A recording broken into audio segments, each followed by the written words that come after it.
నమస్కారం. ఇలా పర్ణశాలను వదిలేసి సీతాన్వేషణలో శబరిని కూడా చూపించిన మార్గంలాగా వాళ్ళు వెళ్తుండగా మరి కిష్కిందకి చేరంగానే అక్కడ మరి సుగ్రీవుడు వాలి అన్నదమ్ములు. అయితే ఇంత అన్నదమ్ములు ఒకే పోలిక కలిగిన ఇద్దరు వానరులు, వాళ్ళ మధ్యలో శత్రుత్వం ఏమిటి అని ఒక సందేహం మనకి కలుగుతూ ఉంటుంది. అయితే ఏమైంది, అంతకుముందు ఎంతో అన్యోన్యంగా చాలా ప్రేమగా ఉన్న అన్నదమ్ములే వీళ్ళిద్దరు. అయితే ఒక రాక్షసుడితో యుద్ధం చేయడానికి వెళ్ళినటువంటి వాలి నేను వచ్చేదాకా ఒక కొంత టైం చెప్తాడా, ఆ లోపల ఇది ఎదురు చూస్తూ ఉండని బయట సుగ్రీవుని పెట్టేసి గుహని ఒక రాతితో మూసేసి లోపలికి వెళ్ళి యుద్ధం చేస్తారు. ఎప్పటికీ బయటికి రాడు. అక్కడ పైగా వాలి అరిచినట్టు అరుపులు బయటికి వినబడతాయి, రక్తాలు బయటికి వస్తాయి. ఇక సంవత్సరం అయిపోయింది. చుట్టుపక్కల ఉన్న వాళ్ళందరూ అయిపోయింది, రాక్షసుడి తోట వాలి చనిపోయాడు అన్నారు. సో ఇక నువ్వే రాజులు లేకుండా ఇంతకాలం రాజ్యం అలా ఉండడం సరికాదు అని అందరూ సలహా ఇవ్వడంతో సుగ్రీవుణ్ణి రాజు చేశారు. ఇంతలో ఆ వాలి నెమ్మదిగా ఆ రాక్షసుడిని లోపల చంపేసి గుహ ద్వారం వదిలేసి బయటకు వచ్చాడు. దాంతో ఇక తమ్ముడి మీద ద్వేషం పెంచేసుకుని అతన్ని బహిష్కరించేసి అతని భార్యను కూడా అతను అపహరించి అలా చేశాడు. కానీ ఆ వాలికి విపరీతమైన బలం. మరి రావణాసుడు లాంటి వాడినే చేత్తో నొక్కి పెట్టేసి పట్టి ఉంచిన వాడు. మధ్యలో సంధ్యావందనం చేసుకుంటే డిస్టర్బ్ చేస్తున్నాడని మెడ నొక్కి పట్టేస్తాడు. ఏం చేయలేకపోతాడు ఈ రావణాసుడు లాంటి వాడి. అంత బలం ఎదురుకుండా ఎవరు కూడా యుద్ధం చేసి ఆ వాలితో గెలవలేరు. కానీ మొదట ఈ రాముడు వచ్చినప్పుడు ఈ రాముణ్ణి పరీక్షించడానికి ఒకవేళ వాలికి సంబంధించిన మనిషా అని ఆంజనేయ స్వామి అక్కడ మొట్టమొదట రాముడిది ఆంజనేయ స్వామి యొక్క పరిచయం కలిగింది. కానీ అతని మాట యొక్క చతురత, అంటే మంచి భాష మీద చక్కటి ఎలాంటి మాట మాట్లాడాలి, అనవసరమైన అంటే వ్యాకరణ పండితుడు అంటారు కదా అలా. అందుకే హనుమంతుడికి ఉన్న అనేక అద్భుత గుణాల్లో ఈ మాట తీరు, ఎవరైనా సరిగ్గా మాట్లాడడం రాకపోతే ఆంజనేయ స్వామిని ఇచ్చేస్తారు. మనసు చంచలంగా ఉంటే ఆంజనేయ స్వామిని పూజ చేస్తారు. అది బ్యాలెన్స్ గా ఉండడం, చంచలత్వం లేకపోవడం, కరెక్ట్ గా ఎంత మాట్లాడాలో అంత మాట్లాడడం, అనవసరమైన మాట్లాడకూడదు. ఇలాంటి మాటలు చూసేసి ఆయన వెంటనే గుర్తుపట్టేశాడు ఆంజనేయ స్వామి మారువేషంలో వచ్చిన. సో ఇక ఇద్దరికి సూర్య భగవానుడు సాక్షిగా, అగ్ని భగవానుడు సాక్షిగా ఇద్దరు స్నేహం, ఒకరికోళ్ళు సహాయం చేసుకోవాలి అని మాట తీసుకున్నారు. సరే, మరి వాలిని చంపితే గాని ముందు సుగ్రీవుడు సమస్య తీరదు.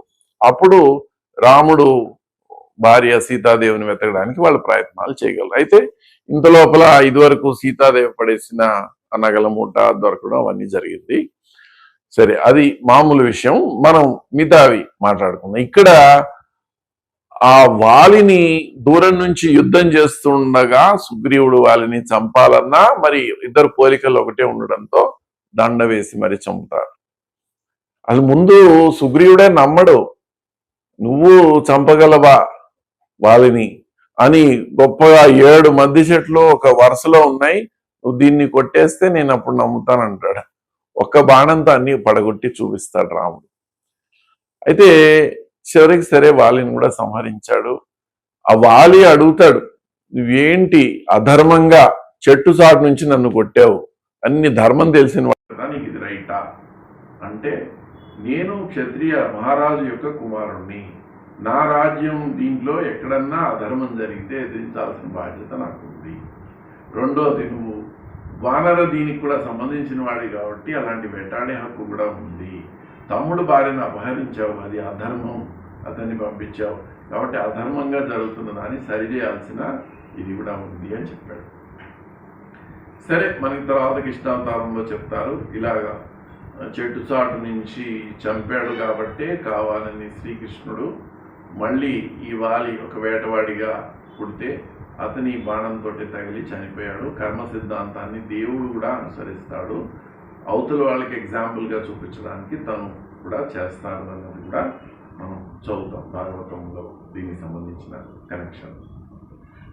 ఇక్కడ విషయానికి వస్తే అంటే ఇక్కడ మనం గమనించాల్సింది ఏంటంటే ఎంతో బలవంతుడైన వాలి సహాయం చేసుకుంటే ఇంత పెద్ద యుద్ధం చేయాల్సిన అవసరం లేకుండానే సీతాదేవిని సంపాదించగలిగేవాడు రాముడు. అయినా వాలి కన్నా తక్కువ బలవంతుడైన సుగ్రీవుడి సహాయాన్ని ఎందుకు తీసుకున్నాడు అని అక్కడ చెప్తారు. అంటే ధర్మమైన పద్ధతిలో వెళ్ళాడు, ధర్మ మార్గంలో ఉన్నటువంటి స్నేహితుడినే ఎన్నుకున్నాడు. కానీ ఎంత బలవంతుడైనా అధర్మ మార్గంలో ఉండేవాడి యొక్క సహాయాన్ని రాముడు స్వీకరించలేదు. తను ఎంత ఇబ్బందుల్లో ఉన్నా సరే అటువంటి సహాయాన్ని రాముడు తీసుకోలేదు. అది ఇక్కడ ఒక ఇంపార్టెంట్ మనకి కన్క్లూషన్ వస్తుంది. సో అయితే సరే, ఇక ఎక్కడ ఉన్నారని తెలిసింది కాబట్టి సుగ్రీవుని రాజు చేశారు, మధ్యలో ఆనందంలో కొంత నెగ్లెక్ట్ చేశాడు, గట్టిగా వెళ్ళి మళ్ళీ బెదిరించి మొదలెట్టడం చేశారు. కానీ అసలు ఆ సుగ్రీవుడు మొత్తం సైన్యాన్ని అంతా పిలిచితే మనకి చాలామంది మ్యాథ్స్ వాళ్ళు కూడా చెప్తుంటారండి, అసలు మన సాంస్క్రిట్లో ఇన్ని నంబర్స్కి వేరే వేరే పేర్లు ఉన్నాయా అని చెప్పుకోవడానికి రామాయణాన్ని ఒక ఎగ్జాంపుల్గా చెప్తారు. అంటే మనం 10,000 10 లక్షలు అని అన్నట్టుగా కాకుండా ప్రతి సంఖ్యకి సంస్కృతంలో ఒక ప్రత్యేకమైన పేరు ఉండడం. ఇంత లక్షల మంది వానర సైన్యం, భల్లూకాలు వీళ్ళంతా ఎక్కడి నుంచి వచ్చారని మనకు ఆశ్చర్యంగా ఉంటుంది. వాళ్ళందరినీ పిలిచి ఒక్కొక్క డైరెక్షన్లో మొత్తం అడ్రస్, అంటే సూర్యుడు చూడని ప్రదేశాలు ఉండవంటారు కదా, అందుకని సూర్యాంశతో పుట్టాడు కాబట్టి సుగ్రీవుడికి ఏ డైరెక్షన్లు ఏముంటాయి, ఇటువైపు ఏముంటాయి, అటువైపు ఏముంటాయి అని మనకి తెలుగు గురించి కూడా చెప్పేటప్పుడు దక్షిణ దిశగా వెళ్ళండి, ఆంధ్రులు వాళ్ళు ఉంటారని చెప్పాడని మన ఆంధ్ర రిఫరెన్స్ కూడా అక్కడ వస్తుంది ఫస్ట్. అంటే తెలుగుకి చాలా ఏన్షియంట్ హిస్టరీ ఉందని చెప్పుకోవడానికి కూడా ఇది ఒక ఎగ్జాంపుల్గా తీసుకుంటారు. అయితే దురదృష్టం ఏంటంటే అంతకుముందు విశ్వామిత్రుడు కూడా తను చెప్పిన మాట వినలేదని మీరు ఆంధ్రులుగా పుట్టండి అని చెప్పించాడట. అటువంటి అంటే అప్పట్లో మనం జానపదులు, చదువురాని వాళ్ళు ఒక లోయర్ ట్రైబ్స్ లాగా ఉండేవాళ్ళు అనమాట వీళ్ళు. సో అది పక్కన పెడితే వీళ్ళందరికీ కూడా మీరు ఎక్కడుందో తప్పనిసరిగా వెతుక్కుని రావాలి, లేకపోతే మరణదండనే అన్నారు. అందుకని ఏదైనా తిరుగులేని శాసనం అయితే సుగ్రీవాజ్ఞ అంటారు. కానీ ఇన్ని లక్షల మంది వెతకడానికి వెళ్తుంటే రాములు వారు సీతాదేవి కనబడితే గుర్తుగా ఇవ్వమని చెప్పి తన ఉంగరాన్ని, అంగుళీకాన్ని ఇచ్చింది మాత్రం హనుమంతుడి చేతికే. ఇది మనం చాలా ముఖ్యంగా గుర్తుపెట్టుకోవాల్సిన విషయం. ఇలా అందరూ అన్ని వైపులా వెళ్ళారు, వెతుకుతూ ఉన్నారు. మరి ఇలా దక్షిణ దిశగా వస్తూ ఉంటే ఈ ఆంజనేయ స్వామి, అంగదుడు, జాంబవంతుడు వీళ్ళందరూ గ్రూప్గా వెళ్ళారు. ఈ మైందుడు, మిగతా వాళ్ళు రకరకాల గ్రూప్స్ అన్ని వైపులా 3 వైపులకి వెళ్ళారు. అయితే ఈ జటాయు యొక్క సోదరుడు సంపాతి చిన్నతనంలో ఇద్దరు పోటాపోటీగా సూర్యుడు వైపు ఎగురుతూ ఉంటే సూర్యుడు కాంతికి వాళ్ళ తమ్ముడికి ఎక్కడ ఇదవుతుందో అని తన రెక్కలతో అడ్డుపట్టడం వల్ల రెక్కలు కాలిపోయిన వాడు సంపాతి. ఎప్పుడైతే భవిష్యత్తులో నువ్వు రామకార్యానికి సహాయపడే సూచన ఇస్తావో అప్పుడు నీకు తిరిగి రెక్కలు వస్తాయి అని చెప్పడం. అంటే చూడండి, ఒక దైవ కార్యం, మంచి కార్యం జరిగేదానికి సహాయపడే వాళ్ళకి, సహకరించే వాళ్ళకి అనుగ్రహము, వాళ్ళ యొక్క కష్ట నివారణ ఎలా జరుగుతుందన్న దానికి కూడా ఇదొక ఉదాహరణ. సీతాదేవిని రావణాసుడు తీసుకుని అటువైపుగా వెళ్ళాడు దక్షిణ దిశగా, అది లంకా నగరం అని ఉంది, సముద్రం దాటితే వస్తుంది అన్నటువంటి క్లూ ఫస్ట్ టైం వాళ్ళకి ఈ సంపాతి ద్వారా దొరికింది. వెంటనే అతనికి రెక్కలు వచ్చేసాయి చెప్పంగానే. అంటే ఒక శుభకార్యం జరగగానే అతనికి తన యొక్క దోషమంతా కూడా నివృత్తాయి. అయితే మరి జాంబవంతుడు నీ అంటారు, నువ్వు వెళ్ళిరా, ఇదివరకు త్రివిక్రమావతారం, వామనావతారం ఎత్తితే 21 సార్లు ఆయన చుట్టూ ప్రదక్షిణ చేసినటువంటి మహావీరుడు కదా, నువ్వే వెళ్ళిరా అంటే నేను పెద్దవాడిని అయిపోయాను, వెళ్ళినా తిరిగి రాలేను. ఎవరెళ్ళాలి నేను అంటే ఎంతో శక్తిమంతుడైన బాగా అణిగి మణిగి డౌన్ టు ద ఎర్త్ ఉండడం ఏంటి అంటే హనుమంతుడు. హనుమంతుడు ఇంకెవరిని పంపించాలని ఆలోచిస్తున్నాడు కానీ తనే అంత శక్తివంతుడని ఊహించుకోవట్లేదు. అంటే తన శక్తి తనకి తెలియదు. పక్కన అప్పుడు అందరూ అంగదుడికి వీళ్ళ గుర్తుకొస్తుంది. మనం ఏంటి ఇంత ఆలోచిస్తున్నాం, మనలో హనుమంతుడు ఉన్నాడు కదా, అసలు మనం ఇంతమంది లక్షల మంది వెళ్తుంటే రామచంద్రమూర్తి అంగుళీ కానీ హనుమంతుడికే ఇచ్చాడంటే అందులో ఏదో ఉంది కదా అని, నువ్వే గొప్పవాడివి, నువ్వే వెళ్ళాలి అని చెప్పి అతను ఉత్తేజపరిచాడు. కామరూపుడు మరి ఒక్కసారిగా శరీరం పెంచాడు. వెళ్ళి ఒకటే అనుకున్నాడు, రాముడు వేసిన బాణానికి ఎలా అయితే తిరుగుండదో అలాగే నేను రామకార్యం సాధించన్నా రావాలి, లేదా అట్నుంచటే నా శరీరాన్ని వదిలేయాలి. అంటే తిరుగులేని రామబాణం అంటారుగా, అలా రామకార్యాన్ని తిరుగు లేకుండా సాధించగలిగేటైతే నేను వెళ్ళాలి అని ఒక్క దుంకు దుంకాడు. మొత్తం కింద ఆ పర్వతం అంతా కూడా ఇదైపోయింది. అందరూ చూస్తున్నారు పైనుంచి, సిద్ధులు చారణులు. ఇంకో టెస్ట్ పెట్టడానికి సురసన అనే నాగమాతను కూడా పంపించేశారు. వాళ్ళంతా ఈయన చేయగలుగుతాడా లేదా, ఎంతవరకు ఈయనకి ఎబిలిటీ ఉంది చూద్దామని వాళ్ళందరూ గమనిస్తున్నారు. ఆ సురస వచ్చింది, నోరు పెద్దగా చేసేసింది. మనకి ఏంటంటే కథలో ఈ సురసది లంకిడిది అన్ని కలిపేసి కొట్టేస్తూ ఉంటారు ఈ కథల్లో. ఈ లంకిడి వేరు, సురస వేరు. సురస అనేది గంధర్వ కన్య. ఆమె శరీరం పెంచేసి నోరు పెంచేసరికి నోట్లోకి వెళ్ళిపోయాడు, బయటకు వచ్చేసాడు. అప్పుడు నువ్వు సామాన్యుడు కాదు, నువ్వే దీన్ని సాధించగలవు, వెళ్ళిరా విజయోస్తు అని చెప్పింది. మళ్ళీ మధ్యలో ఆ మేరు పర్వతం పైకి వస్తుంది. వినాయకుడు అని ఈ పర్వతం ఆతిథ్యం ఇద్దామని చెప్పి, రామకార్యం కోసము హనుమంతుడు వెళ్తున్నాడు కదా, ఆయనకి సహకరిద్దామని చెప్పి ఆయన వస్తే ఏదో అడ్డంగా అనుకుని ఒకడు కొట్టేస్తాడు, అది వెళ్ళి నీళ్ళలో మునిగిపోతుంది. మళ్ళీ లేచి మనిషి రూపంలో వచ్చి ఒకసారి విశ్రమించి వెళ్ళు నువ్వంటే, నేను రామకార్యం కోసం బయలుదేరాను, ఇది అయ్యేదాకా నేను ఎట్టి పరిస్థితుల్లో మధ్యలో ఆగను అని ధన్యవాదాలు చెప్పి వెళ్ళిపోయాడు.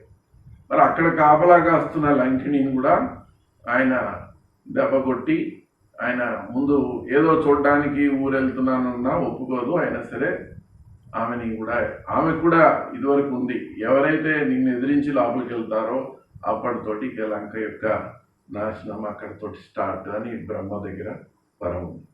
అంటే అందరూ కూడా చూస్తున్నారు. ఇక్కడ ఇంకో విషయం, సీతను ఎప్పుడైతే రావణాసుడు తీసుకొచ్చేసి అశోకవనంలో పెట్టేసి ఉంచాడో,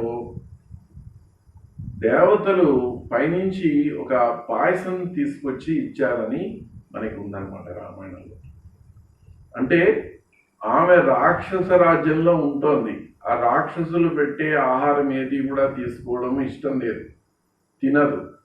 మళ్ళీ తిరిగి రాముడిని కలిసేదాకా ఆవిడ జీవించి ఉండాలి కనుక దివ్య పాయసాన్ని పైనుంచి పంపించారు.